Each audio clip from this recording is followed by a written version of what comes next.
Esse encontro, ele tinha como foco inicial, né, as unidades de conservação. Então, a palestra está um pouco focada nas ameaças da biodiversidade dentro de unidades de conservação. Então, quando eu resolvi esse convite, na hora eu pensei assim, meu Deus, é um convite de super responsabilidade, e porque eu ia falar para um público que é muito diferente do que a gente costuma falar. Então, eu não ia falar para os meus pares, né?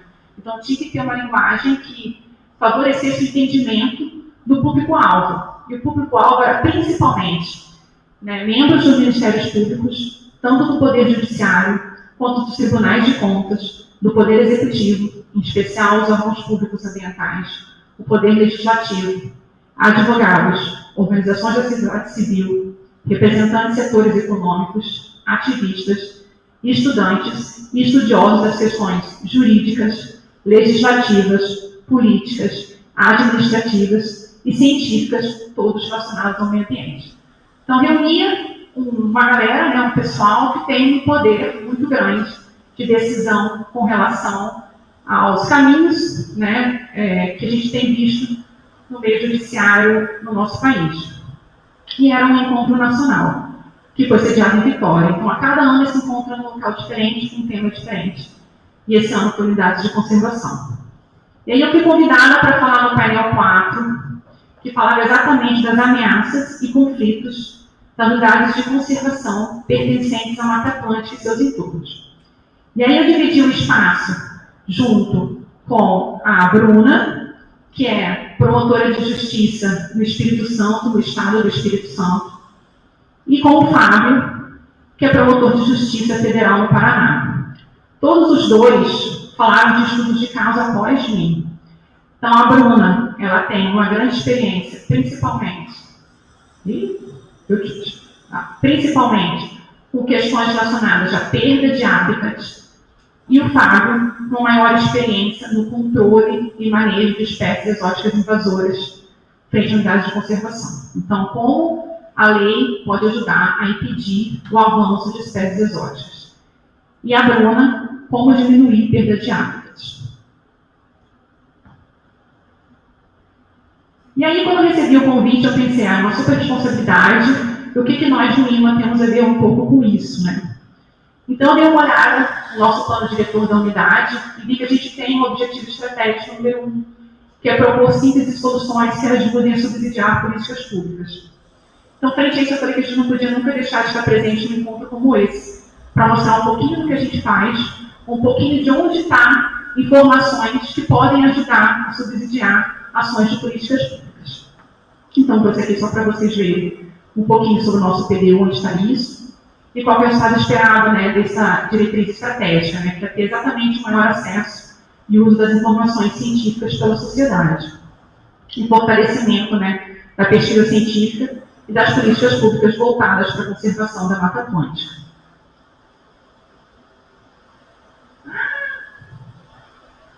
Então, né, o título da minha palestra foi um título exatamente solicitado por eles, que eu falasse sobre as unidades de conservação da Mata Atlântica e os planos de ação nacional para a conservação de espécies ameaçadas.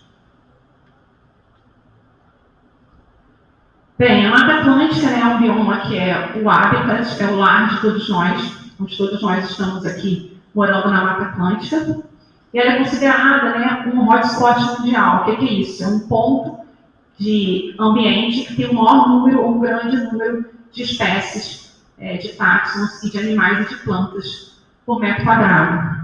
Então, a gente tem na Mata Atlântica cerca de 20 mil espécies de plantas, cerca de 850 espécies de aves, 370 de anfíbios, 200 de répteis, 270 de mamíferos e 350 espécies de peixes continentais. Em de vertebrados, uma estimativa muito mais complexa, a gente não tem uma noção ainda do número exato de quantos invertebrados tem na Mata Atlântica, e é um grupo que cada vez mais tem espécies novas sendo descritas pela ciência. Ai, eu fiquei toda hora contando isso. E aí, quando a gente olha, né, para as categorias de uso do nosso bioma, essa imagem ela foi retirada do mapa biomas, ela mostra exatamente, né, qual é a evolução do uso da terra, de 1985 até 2022. E aí a gente encontra que praticamente a área de floresta diminuiu um pouco, mas nem tanto, então a meio que se manteve um pouco constante. E diminuiu o número de áreas destinadas à pastagem, mas aumentou muito o número de áreas destinadas à agricultura. Então a gente percebe que a perda de hábitats ainda é uma ameaça muito grande para a Mata Atlântica como um todo. Tá? E que a gente observa que uma boa parte dessa área, que hoje é uma Mata Atlântica, ela está sendo utilizada, né, como áreas de urbana, com mais de 50% ocupadas por cidades. Então, o convívio sustentável da biodiversidade com a antropização não tem mais como ser revertido. Então, precisa saber um maior entendimento sobre a biodiversidade para que possa ter uma evolução econômica de uma forma mais sustentável. E aí, quais são as principais ameaças, né, para a biodiversidade da Mata Atlântica que está próximo ou presente dentro de unidades de conservação? Então, a gente tem a perda do ambiente como uma das ameaças, a sobreexploração, que é a coleta, a captura, a caça e o tráfico de animais e de plantas, seguido pela presença de espécies exóticas invasoras. E o que são, na verdade, unidades de conservação? Unidades de conservação são áreas que são delimitadas geograficamente e que apresentam dentro dessas áreas geográficas amostras significativas de animais e de plantas, de hábitats e de ecossistemas presentes em nosso país. Então, são áreas que foram destinadas à preservação e à proteção. E existem duas categorias de unidades de conservação. Aquelas de proteção integral, onde é permitido apenas o uso indireto dos recursos, ou seja, não tem coleta, não tem consumo, não tem dano e tem uma destruição pequena. E as de uso sustentável, que visa uma exploração de uma forma controlada dos recursos, de forma justa e economicamente viável, garantindo que esses recursos que estão sendo explorados eles sejam renovados. Tá? E a criação de unidades de conservação é a estratégia mais utilizada no mundo todo para se proteger e para se conservar as espécies. A gente tem no Brasil 3.185 unidades de conservação, das quais 1.028 são de proteção integral e 2.157 de uso sustentável. E aí, onde estão, né, essas unidades de conservação dentro da Mata Atlântica? Então, a gente observa que na Mata Atlântica, então apenas do bioma agora, a gente tem 637 unidades de conservação de proteção integral e 1.264 de uso sustentável. Tá? Isso protege cerca de 11% do que resta da Mata Atlântica. Então, é um número bastante baixo, porque a gente ainda tem de área que poderia ser protegida. Mas a Mata Atlântica é o segundo bioma com o maior número de áreas protegidas na Mata Atlântica. Tá? E aí, quando a gente olha nas categorias, por exemplo, de proteção integral, a gente vê que a maioria está na categoria de parque nacional. Né? O parque ele permite o uso pela população para questões de lazer, então a gente visita parques, cachoeiras, faz trilhas. E no uso sustentável, a maioria está na reserva particular de patrimônio natural, que são as RPPNs. E o Brasil tem incentivado cada vez mais a criação de RPPNs, mesmo que elas sejam aparentemente pequenas de tamanho, porque a ideia é ter cada vez mais áreas protegidas, independente do tamanho de área. E aí, né, com relação à unidade de proteção integral, separando pelos estados, a gente tem aqui o Rio de Janeiro, o meu estado, é o que concentra o maior número de unidades de conservação de proteção integral. A gente tem no Rio de Janeiro o primeiro parque que foi criado em nosso país, que é o Parque Nacional de Itatiaia, foi criado em 1937, seguido também pelo segundo parque, que é a Serra dos Órgãos, em 1939. São dois parques nacionais mais antigos. E a gente tem também a mais recente, que é a Rebio Mata dos Guanandis, em Santa Catarina, que foi criada em 2024.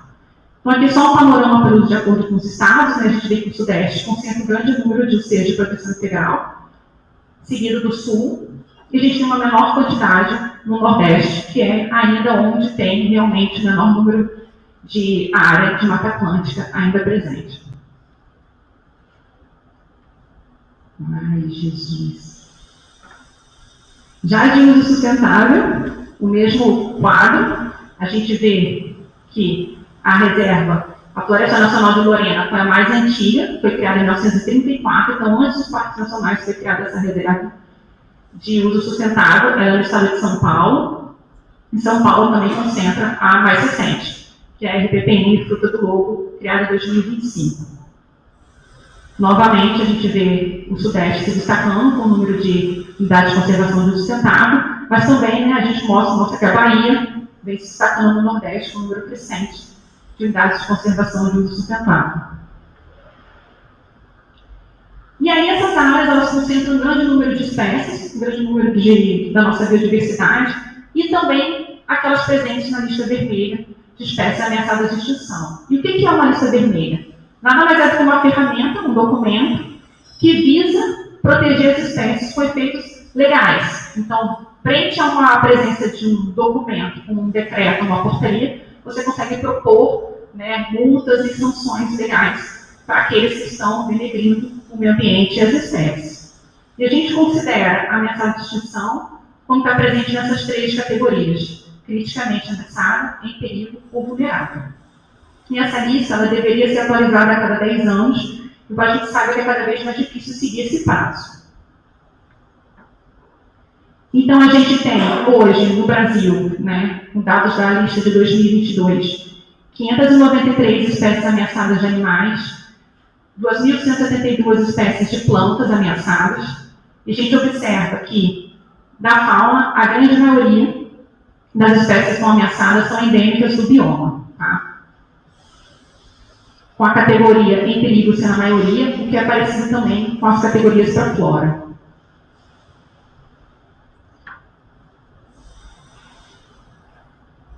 E aí, ai meu Deus, Ju, passa aí, não aguento mais ser aqui não. Passa para o próximo. Não está mostrando, nem com dois, não precisa? Acho que não vai precisar mais não, vamos ver. Não, o próximo. Esse. Então, para que serve essa lista vermelha, que ela é feita a cada 10 anos, seja nacionalmente, ou é feita também pelos estados? Basicamente porque essa lista ela traz um elo entre a ciência que é produzida nos institutos de pesquisa nas universidades com as políticas públicas para a proteção das espécies. Então, pesquisadores e cientistas detêm o conhecimento sobre a biodiversidade, estudam a biodiversidade e buscam, com a produção de listas, fazer com que essa biodiversidade que foi descoberta e que está sendo estudada seja melhor protegida com relação aos graus de ameaça. Então, basicamente, ela é um elo entre a ciência e a política.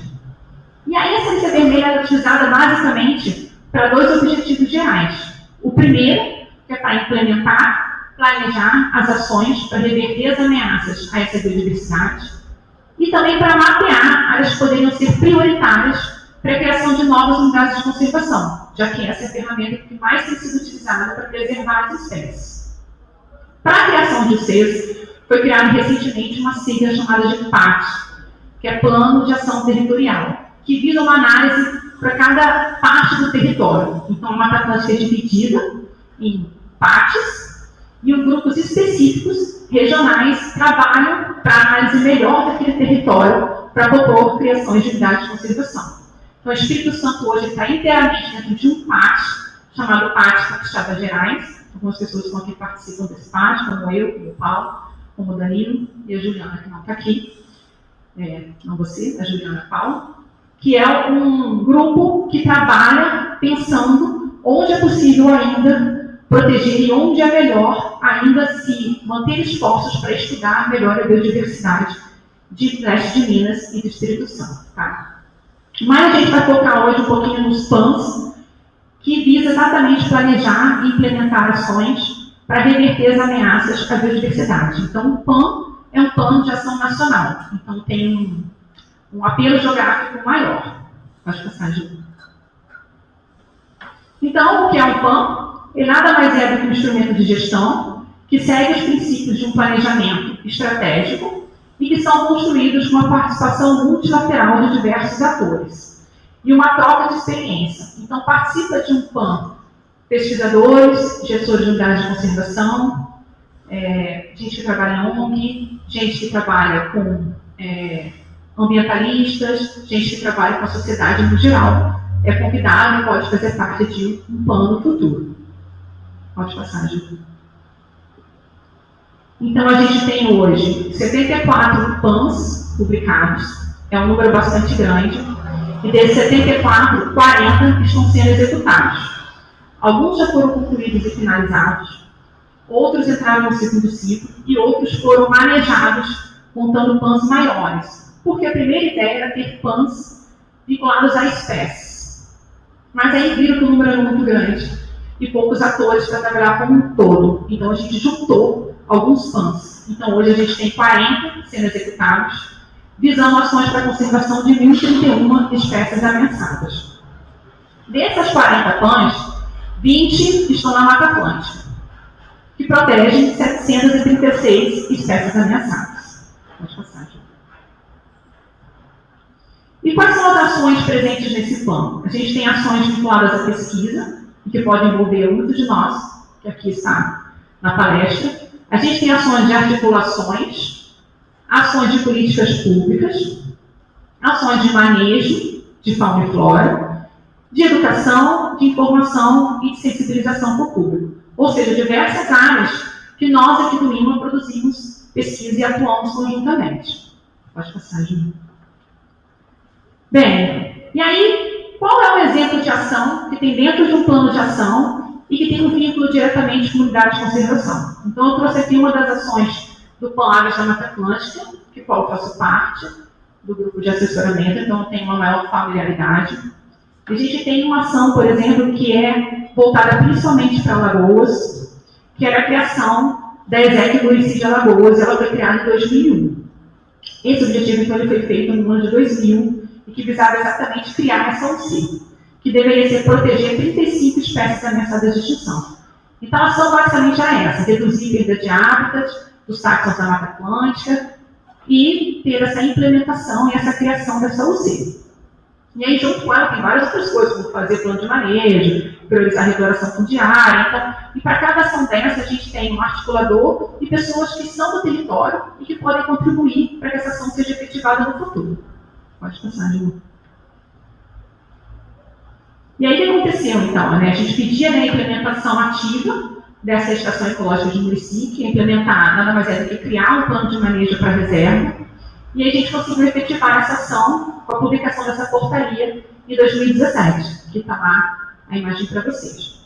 Então, depois que a gente tem um plano de manejo implementado, a gente tem uma reunião para ver o que funcionou, o que não funcionou, e se tem novas ações importantes para serem feitas.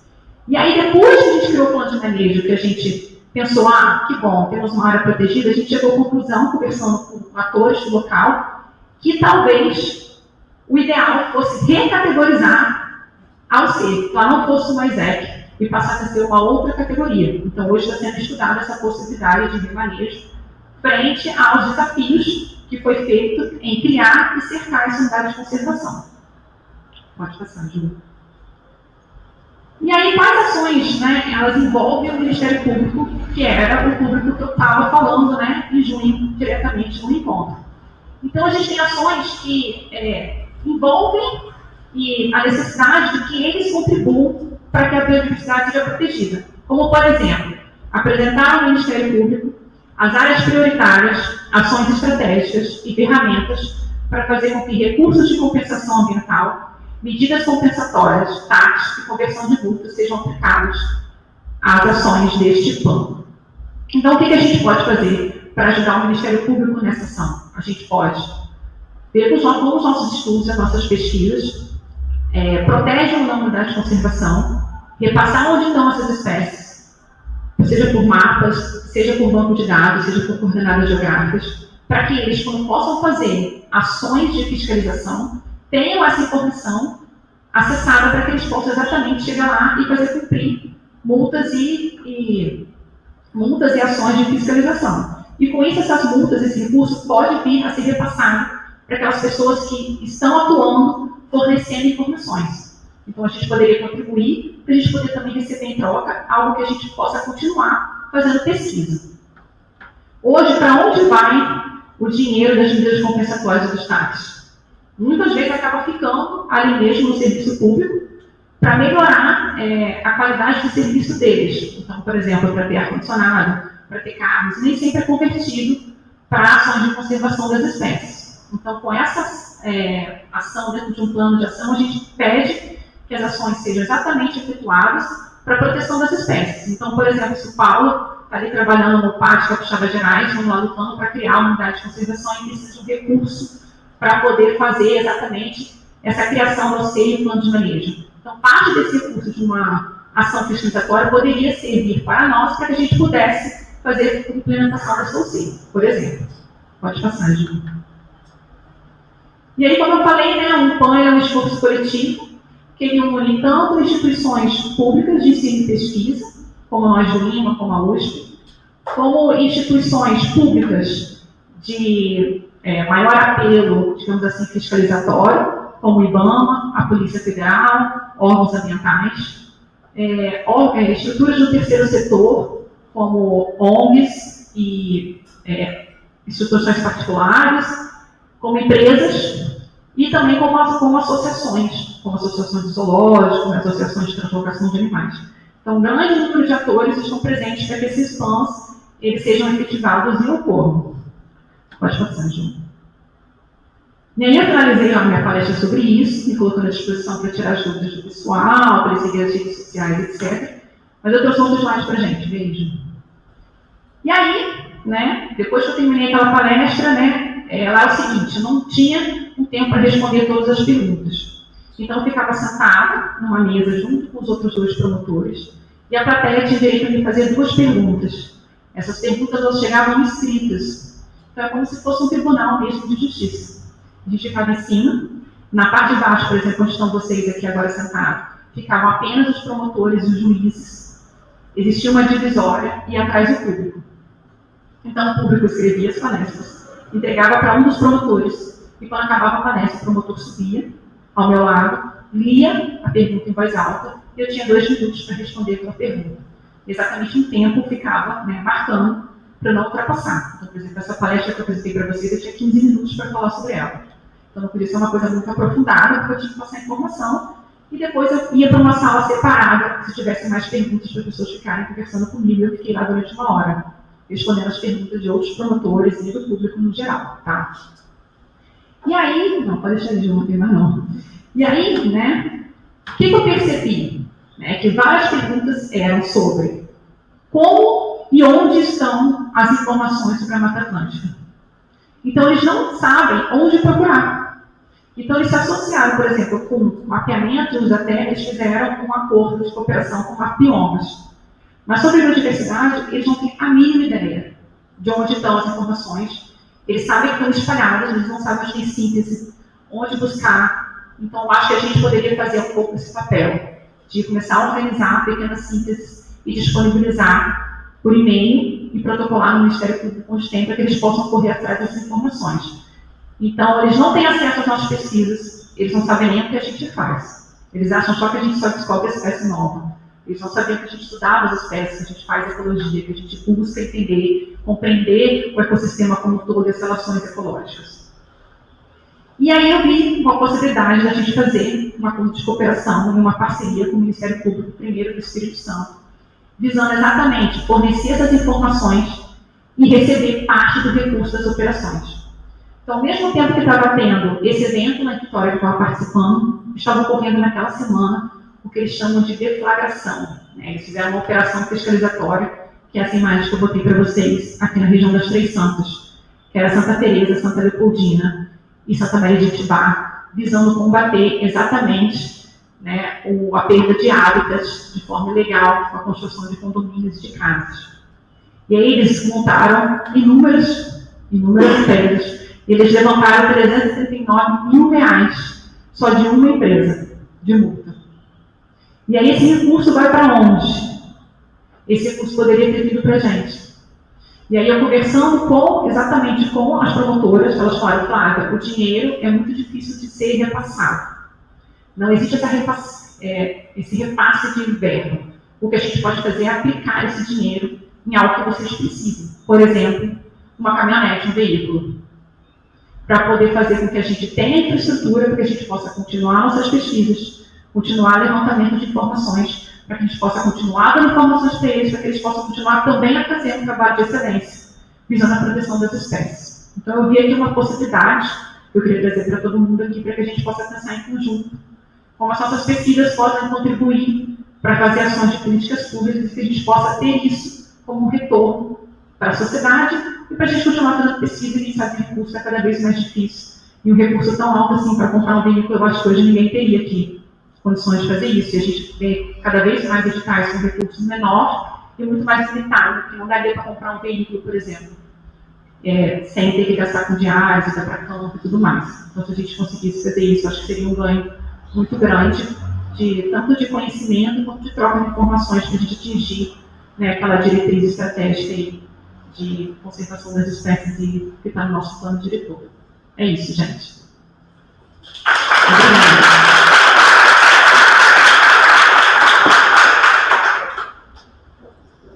Obrigado, Flávia. Pergunta?